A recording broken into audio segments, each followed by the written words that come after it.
the one that we're trying to get on. Red and John, or black, are you on? No, purple is the worst. Purple, red, orange, yellow. So we went down 2 now. Ben, you on? Everybody wants to get into yellow. Yeah. That. Well, the governor said he's going to open California back up to 50. John? Yeah. So it sounds like what the governor is doing is that as of June 15th, John Joyce? well, he qualified that by saying, if the numbers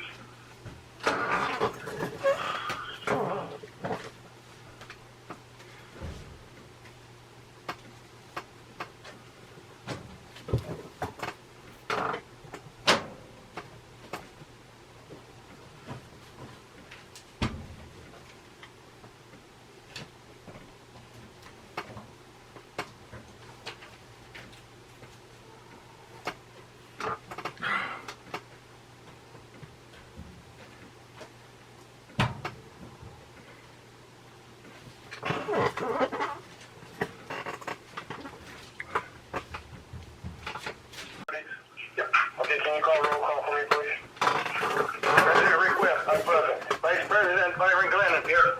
Director Ben Stewart. Here. Director Alfred Wallace. Here. Director Greg Wood. Here. All accounted for. Okay, can we now stand for the Pledge of Allegiance? Ready?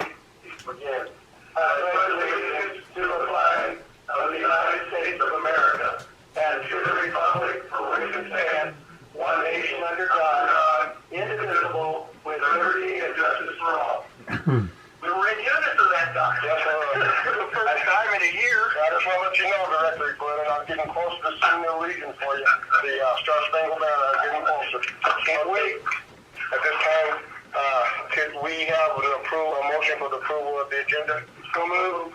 Okay, I have a motion by Director Wood. I have a second by Vice President Glenn. Roll call vote, please. President Rick Webb? Yes. Vice President Byron Glennon? Yes. Director Ben Stewart?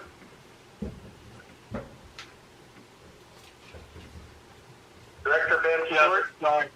I couldn't unmute my phone fast enough. Director Alfred Wallace? Yes. Director Greg Wood? Yes. All right, we show by a vote of 5-0 that the agenda has been approved 5-0. At this time, with the public comment, at this time, any person may address the board on any subject within the district's jurisdiction which is not on the agenda. However, any non-agenda matter will be referred to staff and for a report on action at a subsequent board meeting, and no action may be taken at the time such items discussed unless it has been authorized under section 5494. Correction, 5494. Let me repeat that. 54954.2 boy of the governmental code. Any person may also address the board on any agenda matter at the time the matter is discussed prior to board consideration and action. Speakers are requested to limit their comments to 5 minutes. At this time, I would like to open the floor to public comments. Any member of the public that would like to address the board in any matter?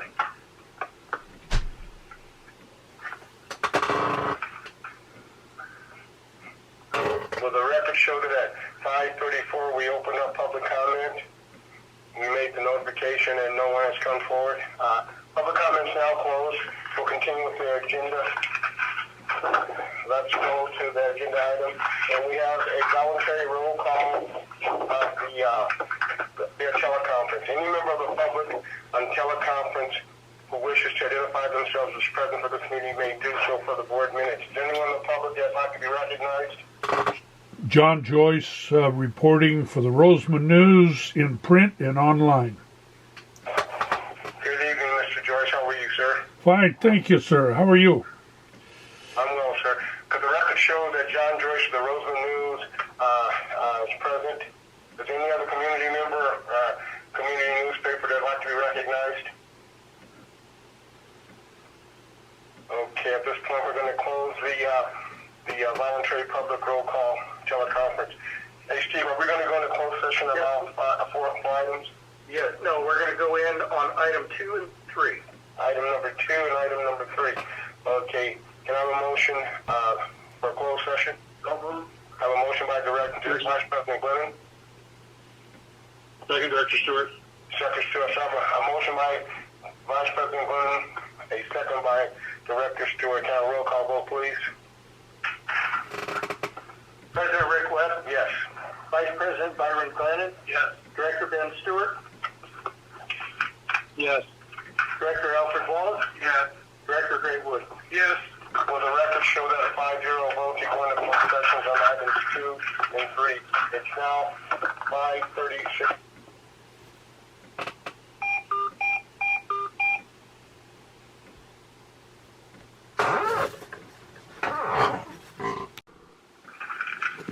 $1,800. Okay. We're all back. It's been there. Did you have a motion to come out of closed session? Okay, motion to work. Can I have a roll call vote, please? President Rick Webb. Yes. Vice President Byron Glennon. Yes. Director Ben Stewart. Yes. Director Alfred Wallace. Yes. Director Greg Wood. Yes.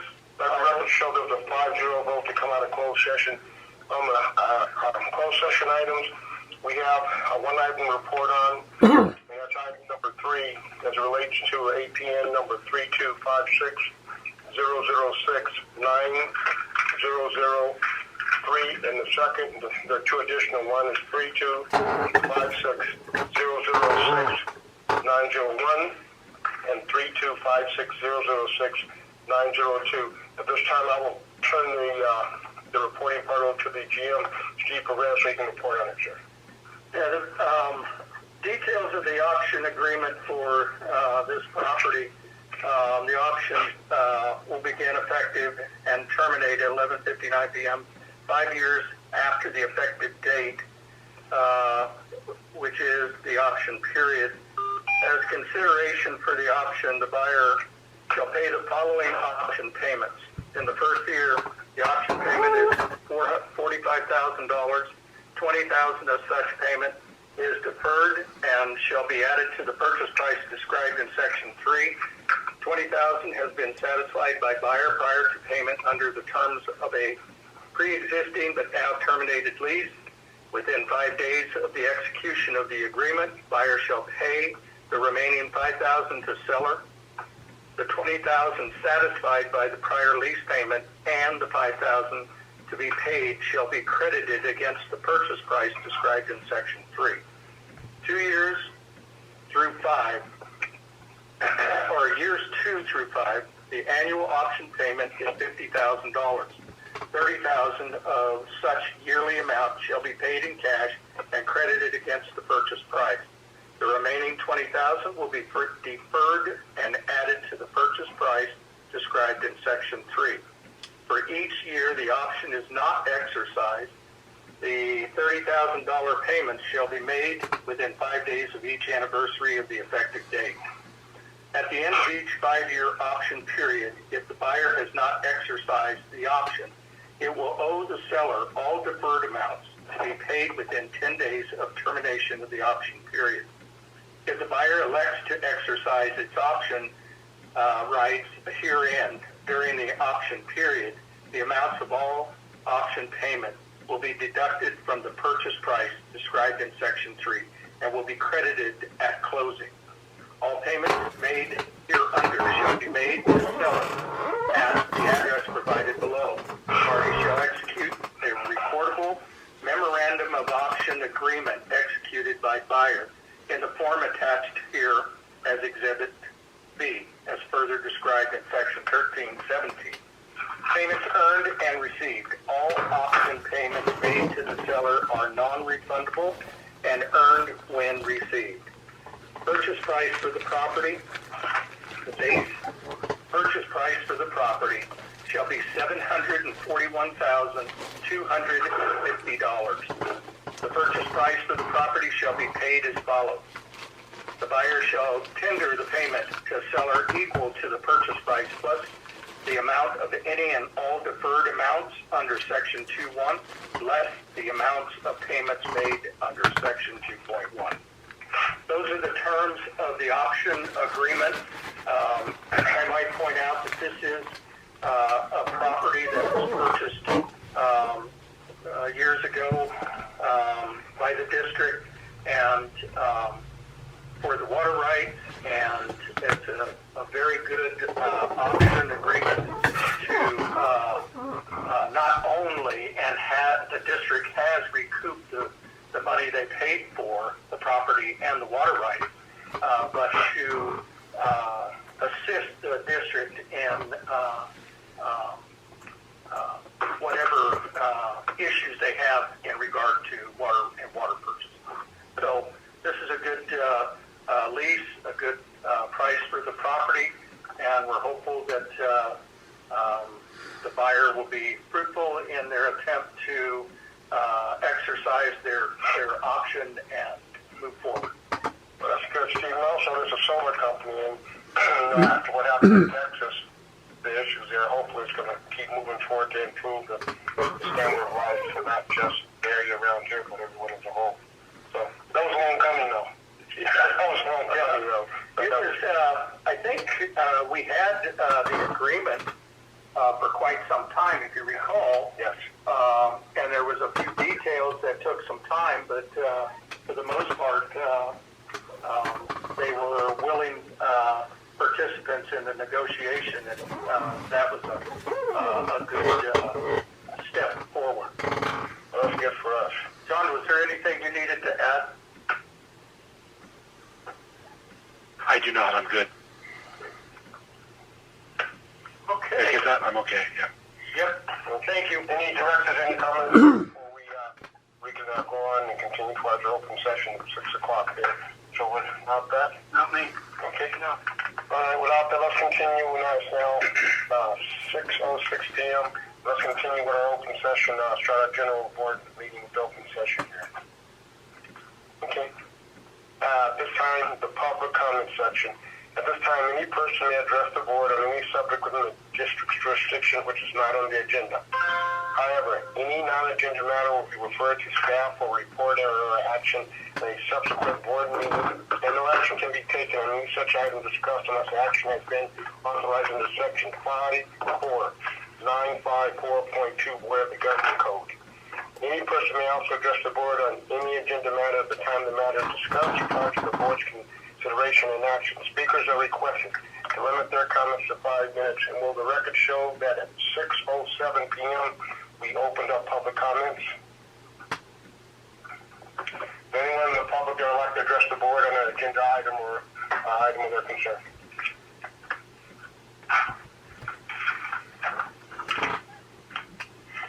The record will show that we had no one from public comments come forward. Well, let's go down to the voluntary public roll call via teleconference. Any member of the public on the teleconference who wishes to identify themselves as present at this meeting may do so for the records and the minutes. Is anyone from the public that would like to be recognized?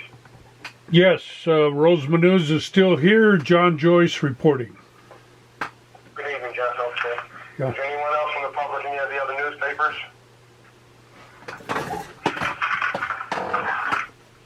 Okay, let's go over to our next item, is consent calendar. Let's see, we have 1, 2, 3, 4, 5, 6. I'd like to take them in the order. So consent calendar item 1, AP. You can take this as a group if there's no objection. Is there any board member who has an objection to all these being voted on one time, or would we like to vote as one? No, sir, no objection. So me. No objection? Okay, so the GM informed me that we can vote for these on these items as one. So if there's no objection, I'd like to get a motion for consent calendar item 1, 2, 3, 4, 5, and 6. Motion to vote on and approve vote. I'd like to get a motion. We have a motion from Vice President Lennon. Can I have a second? Second. A second from Director Wood. So we have a motion from Vice President Lennon and a second from Director Wood to vote on these as one block. Can I have a roll call vote, please? President Rick Webb. Yes. Vice President Byron Glennon. Yes. Director Ben Stewart. Yes. Director Alfred Wallace. Yes. Director Greg Wood. Yes. Can the record reflect on the consent calendar items 1 through 6 as a 5-0 vote for approval? Let's go on to presentations. The Water Reclamation Plant Project Update We have Public Works Manager Brock Smith. Are you there, sir? I am. Good evening. How are you, sir? Good evening, sir. You have the floor. Go ahead, sir. Thank you. In the past 2 weeks, the contractor made significant progress on both aeration basins at the wastewater treatment plant.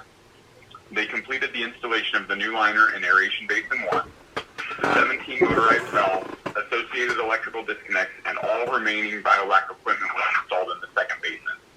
The contractor also continued work on the 16-inch sewer effluent diversion line. That line is now 80% complete. The electrical subcontractor completed the wiring to the previously mentioned motorized valve and 2 other motorized valves for the plant. The electrical sub also completed the termination and the testing for the sludge pump PFD. And that concludes my update to the wastewater treatment plant. Thank you, sir. Are we getting close to an opening date for it? How far down the line do you think we are on this? At this point, we're anticipating late May for completion of construction. There were 2 change orders that were issued by the district as upgrades to the plant, things that we saw during construction that we wanted to make improvements for ourselves, for operations in the future.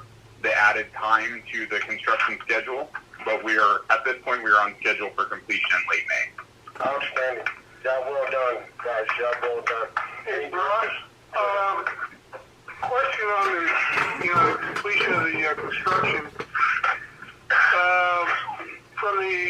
When the construction is completed, what is the rough timeline of when they will actually go to seeding the plant and going through testing and everything and making sure that we're fully operational?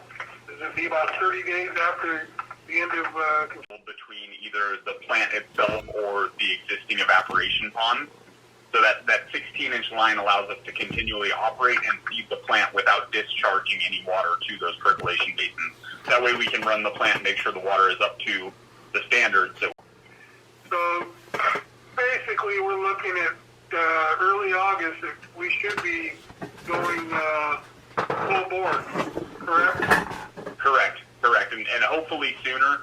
Historically, when we've done this, we're looking at 3 to 4 weeks to bring the plant up online to feed it and get the water to the standards we expect. But it doesn't hurt to have more time to account for more time in case things change. Yeah, sometimes finding that sweet spot takes a little bit of time. Yeah, especially with bringing on a completely new portion of the plant. Well, thank you very much for your presentation. Thank you. Any other directors? Questions? Thank you there, sir. We'll go on to the next item. Yes, director reports, comments, or future agenda items. Director Scribb, we'll start with you, sir. Go ahead. You have the floor. I don't have anything tonight, guys. All right, sir. Director Wallace, you have the floor, sir. No, I don't have anything. Okay. Director Wood. Attended the AVEC meeting last night, and there was a lot of information disseminated in the meeting. But my report, I kind of want to focus on the water situation in the state. It's bad. It's bad.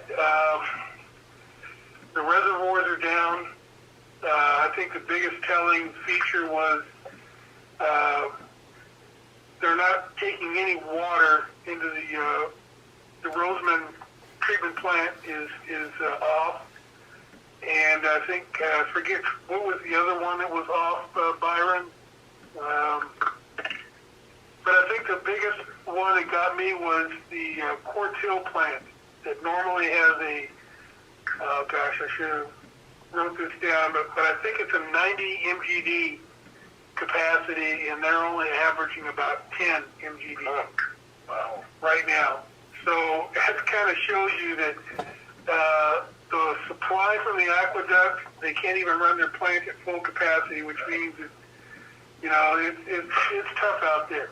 And so I think everybody kind of needs to take this news and take it to heart that if things don't get better, I mean, right now, AVEC is saying things are okay. They got plenty of supply and everything else. They got plenty of water in the water bank and all that. But if this doesn't get some kind of relief by next year, then we're looking at, it's going to be really, really tough. And I got a feeling the state will probably bring back those strict water restrictions that they implemented a few years back during our last drought. I think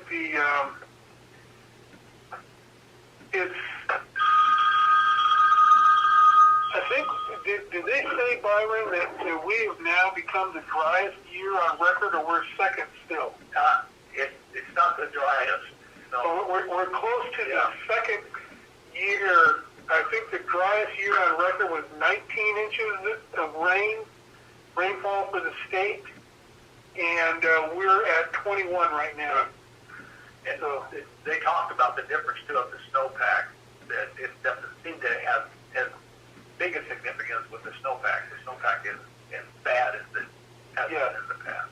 So it's just kind of like a heads up, and I appreciate the information from AVEC, but it's a heads up that we all got to be thinking about, because water is going to become an issue if Mother Nature doesn't cooperate. I think this brings up a really good point to make about our water situation in Roseman and what it means to secure our water for Roseman. The securing our water and our water future allows us to continue to pump. It could change in the future somewhat, but I don't see the entire basin changing our allocation.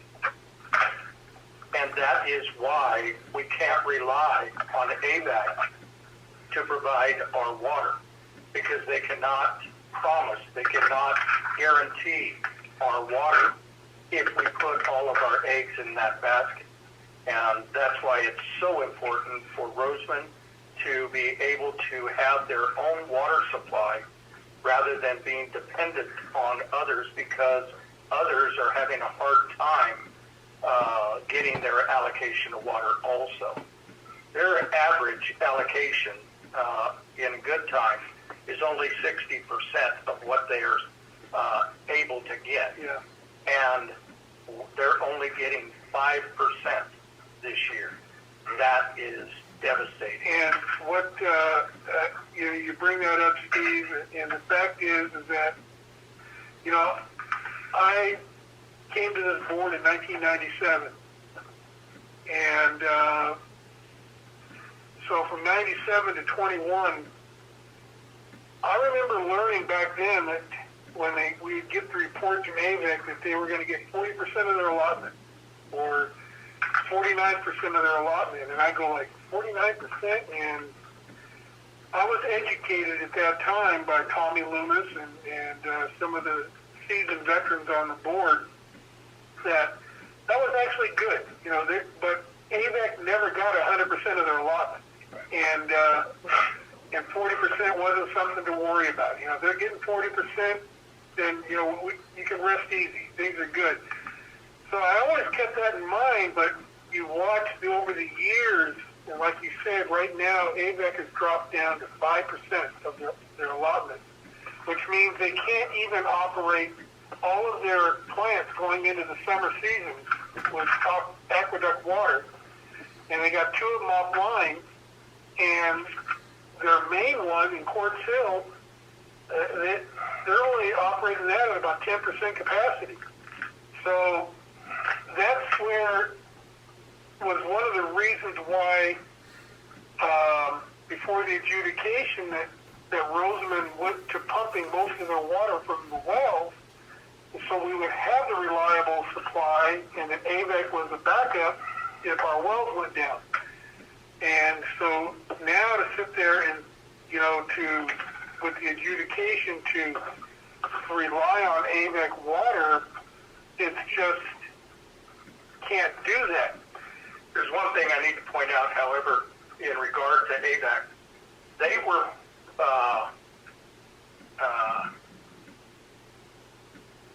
really in a good position to do what they have done in banking water. It takes a lot of foresight to be able to do something like that, to prepare for the future. Their future is here right now. Yeah. They have banked water, sufficient water supplies enough to provide for their users for almost 3 years. Correct. And that point is extremely good for the people they serve. And it was foresight that led them down that path. They're in a pretty decent position right now. Hopefully the drought will lift and they'll be able to continue recharging again and recharging more banked water in the event that we hit that again.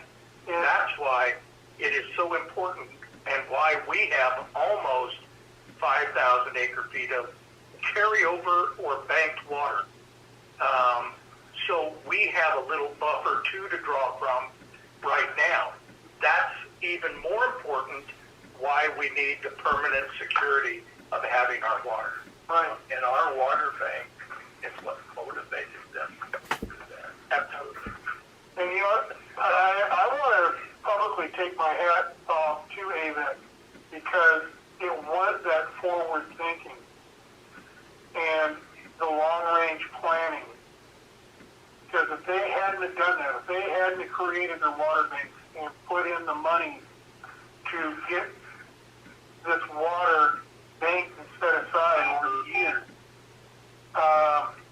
we would all be in a world of hurt right now. And so you got to take your hat off to AVEC for having that foresight and for planning for this day. Because like you said, this day's here. And you're right. You know, eventually the drought's going to be over. We're going to get a bunch of rain. The reservoir's going to fill up. But California's going to turn around, and a few years after that, they're going to go through another dry spell. And it's just like it happens, and then they'll get a release, and then they'll go back into a dry spell. So you're right. We have to have the same foresight today to plan for tomorrow, and that's what is so good about the presentation that Brock gave with the plant, is that when we're fully operational, you know, we're going to have 1,100 acre-feet a year that was just basically going poof in the air for evaporation, is now going to be helping this community meet their future water needs. You know what that 1,100 acre-feet does in addition to providing that? It represents 1,100 acre-feet of water we don't have to go out and buy. That's right. And that is an extremely big benefit. And Steve, I think going back to what you were talking about, Greg, and I'll get to you in a minute about it. When I hope when the community hears these things, even though sometimes we talk about big numbers, when you look what you have to pay for water down the road, that number becomes bigger. But what we're trying to do, what AVEC's done, what Byron brought up, we did first with our water bank. We started holding on to the water in the water bank, which motivated them, which is perfect. But what comes out of it is now you're saving yourself having to pay it at current day dollar as we move forward. Another thing about that 1,100 acres, that 1,100 acre-feet of water. The good part about that's a direct savings back to our pocket. And but now when you look at the cost of the plant, someone's going to balk at that. But if you dollar cost that water out, that helps negate the price of the plant there, because if you go to modern days, go to buy 1,100 acre-feet for yearly, not just one time, but for yearly, it kind of works itself out. So I think the more we look, water's become a commodity that's traded to the highest bidder. But the other part about it, the smarter we can be, water banking, recharge and whatnot, that puts us in a better position going forward. All the things that the board considered in building this plant were beneficial to the community of Roseman, because we were going to have to build it anyway. Absolutely. We were required to build it. We were told we were going to have to modify it. So that cost was coming. coming to us anyway. It's just when the But call what came. the board did in their decision to do it in the manner that we're doing it, it saved the community as much as $8 million, depending on what the final price for water would come in. Absolutely. And we're seeing that But there's no help now. in a savings. I think what we also have to be mindful of, the current board had a part in it, but it was the prior board that got the wheel rolling, because sometimes when things become, adversarial, the current good guy wants to take credit for it, but let's be mindful that the prior board to us is instrumental in getting that, and you were a GM at the time, you guys were instrumental in getting that wheel rolling, and now it's gained momentum. So the most important part about it, the community gets the savings long term. Absolutely. That's the most important thing. And I might point out, if the community hears us talk about a price for an acre foot of water, it's going to curl their hair, because it's going to be in the thousands of dollars. But let me say this. When you buy an acre foot of water, we'll say just $1,000, you get that acre foot of water in perpetuity. That means you get it forever. Yes. So if you have that in 2 years, you get 2,000 acre feet of water for $1,000. You don't pay for it again in the second year. And in 3 years, you get 3,000 acre feet for $1,000, and so on. So as time goes on, the value of that water, the cost, starts plummeting. So you take that out when you start looking at the livelihood of most people in the community. Let's say 1 decade. Divide that 10 by 10. Absolutely. Or that 1,000 by 10, it's $100 an acre over that 10-year period. That is good forward thinking. And I just got to say to the board that that is forethought in how to put something like that together. Absolutely. And in the end, we, the community, and even our region as a whole, gets the benefit of it. Director Brennan, what do you have for us, sir? Along with that line of AVAC and the water banking and so on, the Willow Springs JPA meeting is next Wednesday. And sometime after that, I'd like to get with Mark Bueller and get Mark Bueller's take on AVAC's meeting last night in relationship to the Willow Springs Water Bank and AV. I guess you could say reforming their west water bank. I guess the west pier. Yeah, the west. Redoing their. I guess the aluminum. Yeah, redoing the pipes and valves and everything. Yeah, they're going to spend quite a bit of money, and in the dialogue, Willow Springs Water Bank was mentioned several times, and I just after the JPA meeting next week, maybe we can meet with Mark and have Mark give us the Reader's Digest version of it that he's more aware of than we are. We paid a lot of money, the Willow Springs Water Bank. The authority paid a lot of money way back when they built that tank farm on Avenue B. And we have supposed to have the ability to have capacity in that line to fill the water bank with.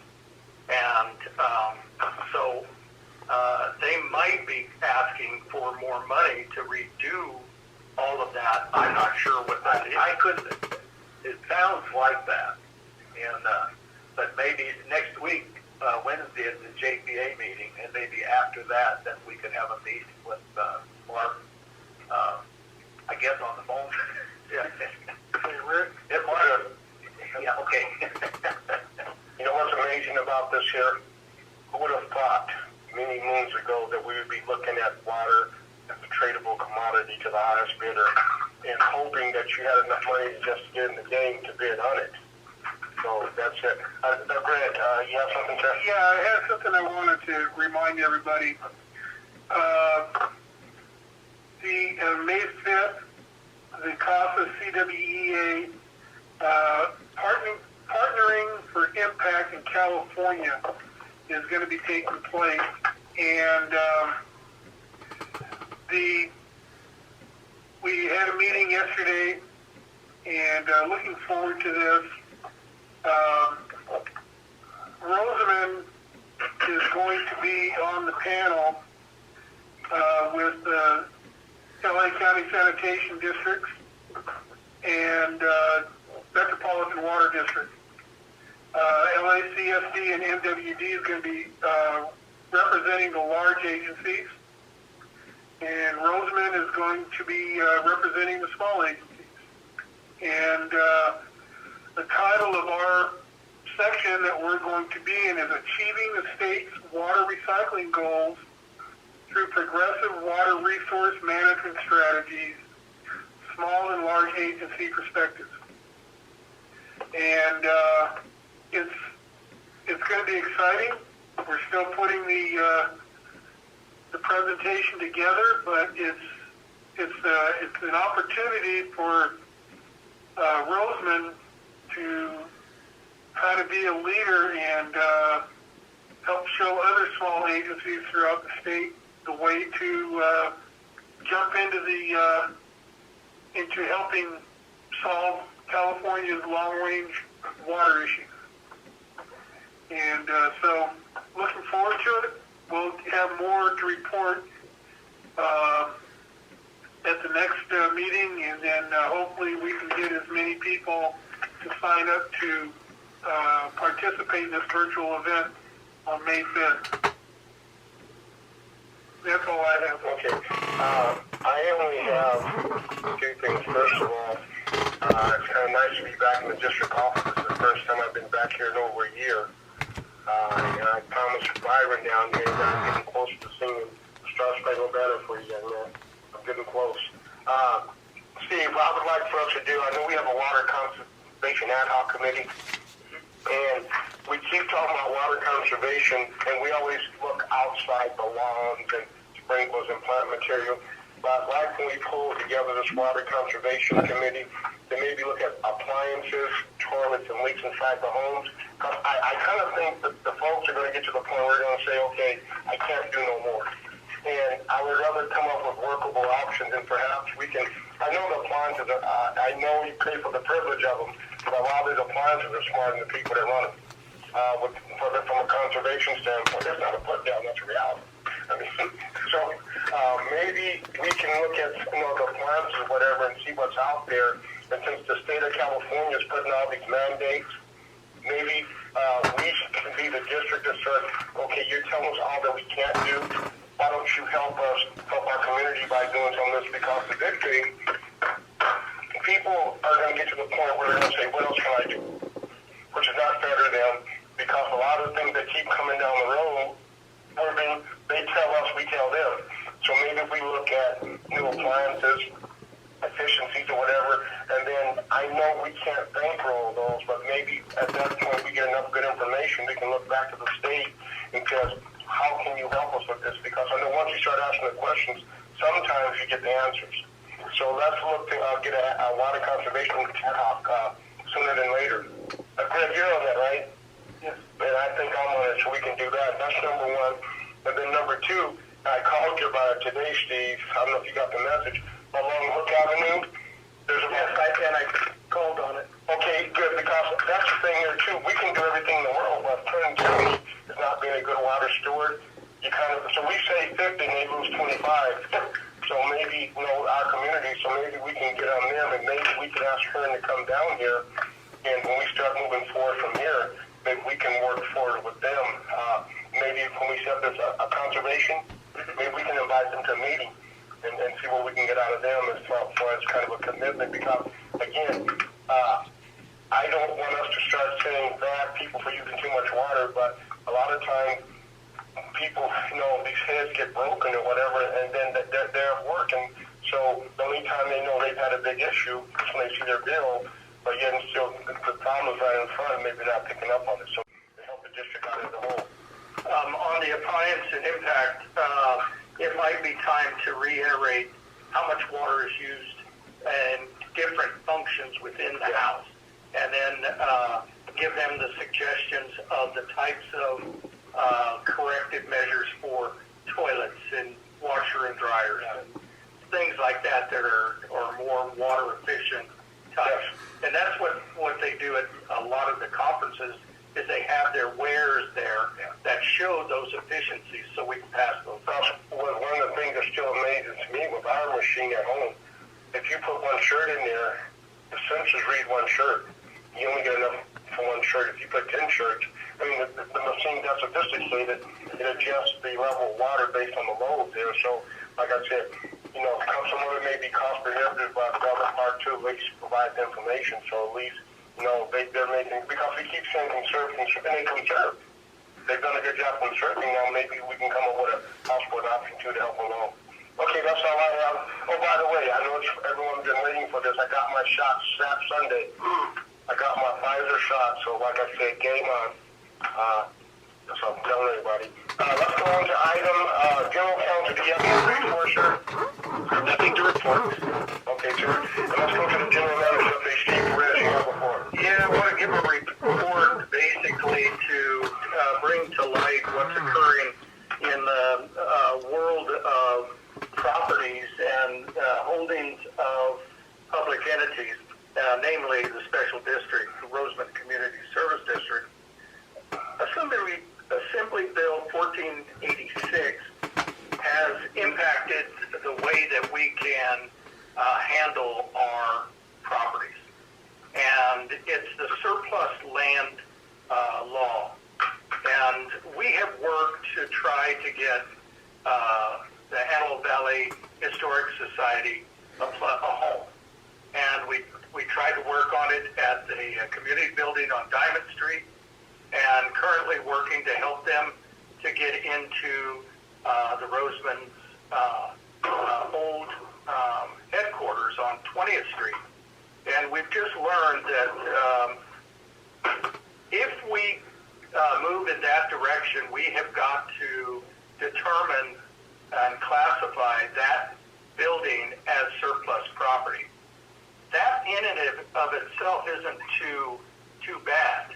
However, if we enter into a lease and then the lease should break, it forevermore is surplus property, and the district can never go back and repurpose that building. We can't use it for our purpose. And if we don't call it surplus property, if we have to qualify it, because we have got to, just because it's sat there empty, we have got to show that it is surplus property or it is our new training center.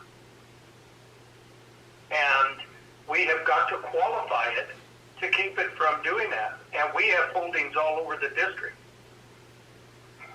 When it goes to surplus property, it goes straight to potential sale in the state, not just the district or the area. Anybody can bid on it. And I'm sure we have to do an appraisal and get whatever the appraisal comes in. But it is the state's way of doing away with our ability to utilize the properties that we had for assets. And it's everybody in the state, every governmental entity. They're not allowing you to have anything. If you don't need it right now, you can't have it. And if you have it, you have to give it up to affordable housing. And that building's not in an affordable housing area. But we could be forced, based on what the state told us 2 days ago, we could be forced to have that property rezoned into residential. Yeah, and we're sitting here with our hands up going, why should we do any forethinking for expansion or something that we have to put to beneficial use for the community or anything else? when the state's coming in and taking over and telling us what we're going to do with our own property. And you know, the part, because I spoke with Steve this morning, and what's even more amazing about that is that how many groups we would have to send information out to. That incurs another cost and a lot. But then you say we would have to, if we went this route, continue, we would have to send letters and make that property known to all these other interests. It's reported to the state, and then the state gives us a list of all the entities. And last year, when we were doing this for the Diamond Street, we learned that there was like 128. And even if we said, yes, we want to lease it to you, it may not be them that gets it. It might not be them when somebody else in the state comes up and says, okay, we want it. So the person we're trying to help with the benefit, not a benefit, May not being in final consideration. And it defies common sense as far as I'm concerned. Well, there's a second part to it. At least now we know what we're up against. And I think the other part about it is that we may not like the information, but at least we're giving good, reliable information, because I would sure hate to move forward with something and get chopped off at the knees because we didn't do something. Trying to get the information from the state on this was like pulling teeth. Trying to ask very specific questions of the state. COVID has, I think, bred a new type of bureaucrat, and that is, we can't get to you for the next month or two because of COVID. Well, they're going to run out of that pretty soon. I don't know what they're going to do. But trying to do anything and utilize common sense in trying to do it, it's frustrating. I feel extremely bad. Now I have to go back to the Historical Society and say, we can't do this. We're prevented from doing it because it may not be beneficial to you. And I don't think that the district wants to give up that building to some other entity because we may need it. Well, and then the other thing you look at too, if we did get into that and you gave, and we say something came along and a third party said, I want that, and the district continues to grow, now we're on the market looking for something else at some point. At a higher price. Yeah, I would pay a market rate at a higher price because we're, you know, this was the most frustrating meeting we had this morning when you told us all these non-workable parts. But again, we'll continue, I guess, because the good part about it, we know a little bit more now. The bad part about it, the more you know, sometimes the worse options you have. Yeah. You have anything else for us? No, Thank you. Except Thank you very much. except for my own editorial on the issue, and I better not say it. Well, but you know what? I think, and this had come up before, with you know, we're a small community. We're not a big juggernaut type community, and I think we always look to do things to benefit the community. And I think when they make rules up at Sacramento, they're making rules to benefit a group of them or something. There's a second reason for this. We just don't know the second reason. But the other side about it is that we keep moving forward in a different direction, and we'll continue to support the Historical Society as best we can. And maybe we go back to having the stagnant display there, or maybe we give them, you know, a corner of the boardroom so they can, because these folks have spent a long time gathering that information to show the region. And that's kind of see what we get with that there. So, do you have anything else for your report, Steve? Nothing. I'm trying to keep it tight. Okay, let's go to the next person here. We're behind you now, sir. Was that here, Steve? No. Okay, we'll bypass her. Hey, Public Works, do you have anything for us?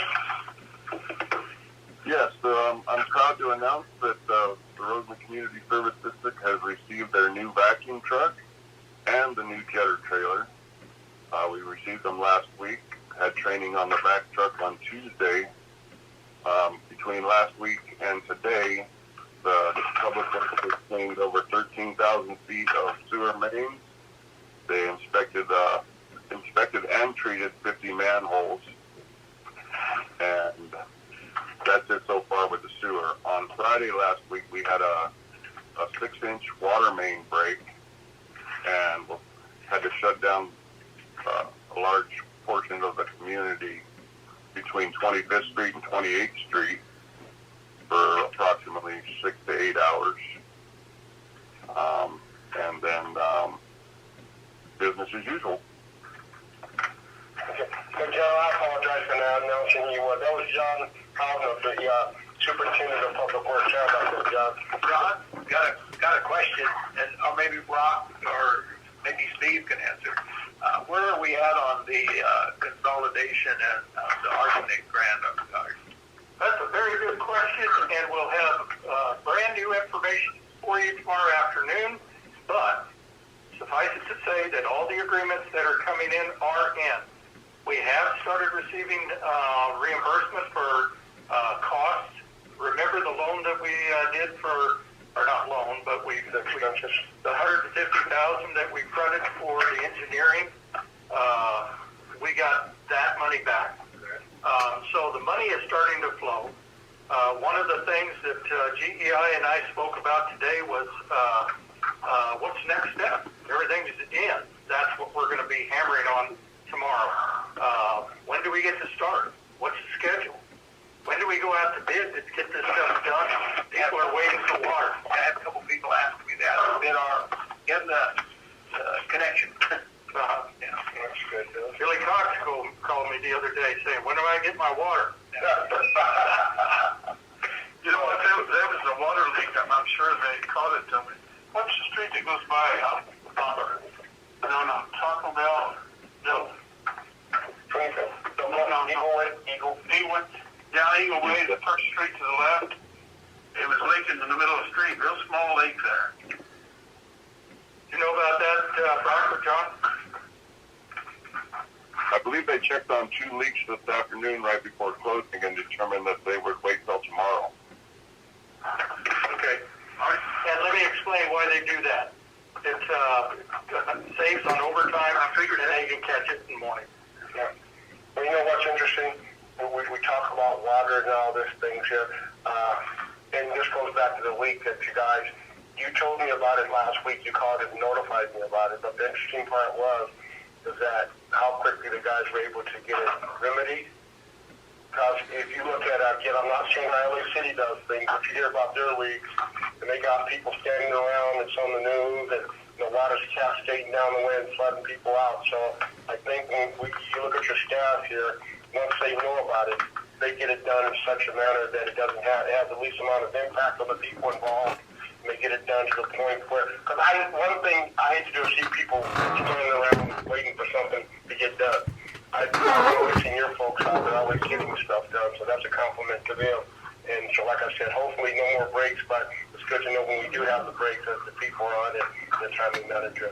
That line was built in there, put in there, and I think Brock told me in 57, was it, Brock? Yeah, that portion of our water system was constructed in 1957, so at this point it's one of the oldest lines we have in the system, and we're actually pretty amazed that it lasted as long as it did before it broke. So it will come up in a future capital improvement project to probably replace the entire section of pipe that feeds between 25th and 28th there. You cut the pressure down, didn't you? So that section of town is actually, because it is built, it was built in 1957, it still is fed off of a lower pressure zone in our water system. We could, by turning some back, increase the pressure, but most of those homes are not designed for the higher pressure, and they're not equipped with pressure regulators, so we continue to maintain that at a lower pressure. The percentage. For a while, it was higher there. Yeah, during the construction down there at the end of 28th Street, we increased the pressure to feed more water to that construction, but it's back to its noise now. Okay, thank you. Okay, thank you guys. Can I get a motion to adjourn? I was going to ask you go ahead. One thing, I'd like to have a tour of the treatment plant. Anytime you're ready. And I don't know if you want to invite the public, maybe they can see that, see how it's going to save us on our water. I think as soon as we get all the equipment and the construction out of there and make it safe for the public, will be a good time. I think it's a good idea. The board had wanted that to happen before, but during the construction time, I think it's just too risky on the liability. But it is definitely going to be an interesting place to see. Yeah, we did that once before. Was you general manager when you did that before? Well, I know we did one when it was. Yeah. And I have a question. But I thought as the public, you know, you explained to them about putting it back in the ground and what is, you know, saving them. Okay, I know this is an expense, so I qualified this request. But it deals with money. But if possible, again, if possible, the day we open up the plant, if we could have maybe a party, if we could have some T-shirts available, and maybe give them out to the community that said, I was there when this occurred, because based on what you're saying, Greg, this is going to be kind of an epic type thing, this plant we have, right? And I think it'd be kind of a nice souvenir type of a thing, because I know we should make sure Byron has one, because he's been here through every improvement. But I think it'd be kind of a nice historical type thing, that we would have a T-shirt or something. And I know we can't have everyone there, but kind of like I saw the space shuttle type of a thing, because if this turns out to be the monumental event that it's building up to be, I mean, maybe just 50 or 100 of them, because now maybe even more desirable, and people that have kind of been with us from day one, like a John Joyce type. I'd like to see maybe a John Joyce type get one, because John has been good or bad. He's been with us from day one, reporting about what's going on. And of course, so think about that. It's nothing that we have to do, but I just think when that plant comes online, just to have a nice picture of that and the date and the time becomes kind of a keepsake. I'll pay for mine. If you want to put my picture on it, by all means, I can hear with that one too. Thank you guys. Anyway, give us some thought, please, Steve. I think it'd be a nice little keepsake going down the road. Okay, now can I have a motion to adjourn? Oh, what? There's someone on the phone here. You're breaking. I didn't hear it. You gave me that to do it again. Please. Try it again. I did. Rick, can I say one thing? Yes, I am, Church. I just wanted to say that I think we should have an open house, but when the plant's finished for the community. But if any of the board members would like to take a tour, just contact us and we can take any of the board members out at any time. Okay, cool, John. Thank you. Thank you. Okay, so guys, if you want to go out, John, he can coordinate that for you. But I think that it's going to be fun, because we're going to have a seat on the panel to tell them how good it is. Yeah, I think that'll be kind of nice. I think that'll be kind of nice. Can I have a motion to adjourn? So moved. I have a motion by Vice President Glenn. Can I have a second? The second, Director Stewart. Can I have a second by Director Stewart? Have a roll call vote, please. President Webb? Yes. Vice President Glennon? Yes. I'm trying to find out who you guys are here.